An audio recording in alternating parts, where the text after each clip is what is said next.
My father fired me after believing my brother's lies. "You're no longer my son," he yelled. 6 months later, I handed him the evidence that destroyed everything. I spent 12 years working every position at my father's $40 million manufacturing company, loading trucks at 5 a.m., running machines, managing logistics. Larry demanded it. "Earn your place or get out." So I earned it, became operations director. My brother Sean walked straight into VP of sales at 25 with no grunt work. Just a corner office, company car, and double my salary. My father called it strategic placement. What he meant was Sean was his favorite. 8 months before everything exploded, I noticed inventory discrepancies, purchase orders for materials that never arrived, inflated expense reports. Our CFO Arthur confirmed it. "We're looking at $300,000 minimum. Could be $500,000. I gathered 3 days worth of evidence and presented it to my father with Sean in the room. My father didn't look at the evidence, just stood up. "You're accusing your brother of theft? You've been trying to undermine him because you're jealous." Sean smiled. "Dad, Kai's been under stress, making mistakes, snapping at staff. I think he's having a breakdown and projecting onto me." 3 days later, my father called me to his office. HR was there. He slid a folder across. Purchase orders with my signature for $400,000 in materials never delivered. The exact same pattern I'd found in Sean's records, just with my name. "This is forged. I never authorized this. You're terminated. Security will escort you out." He shoved a resignation letter at me. "Sign it, and we don't press charges." "Dad, I'm not your dad. You're not my son." I signed.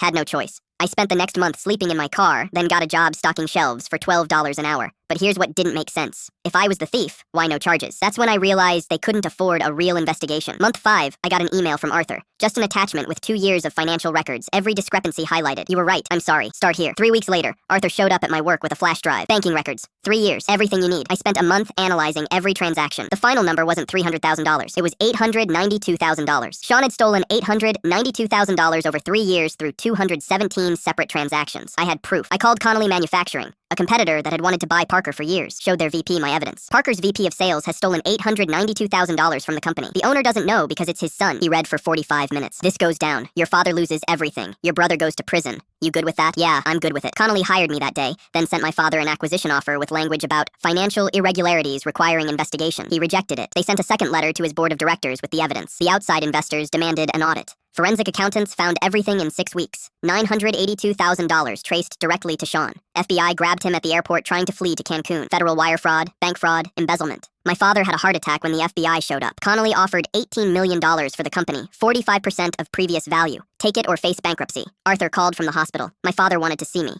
He looked small in that bed. "Kai, I made a mistake. You made a choice. You chose to believe Sean without evidence. You chose to fire me without investigation. I'm sorry. Too late. You want to know what I did? I slept in my car for a month, stocked shelves for $12 an hour while Sean spent your money." I leaned forward. "Connolly's buying the company. Know who gave them the evidence? Your disowned son. I spent 6 months at rock bottom building the case that destroyed everything you built." His eyes widened. "You disowned me 6 months ago. Consider it mutual." I stood up. "I'm operations director at Connolly now. 40% raise over what I made here." Sean got 14 years federal time. My father signed the deal, walked away with $7 million after legal fees. I never went back.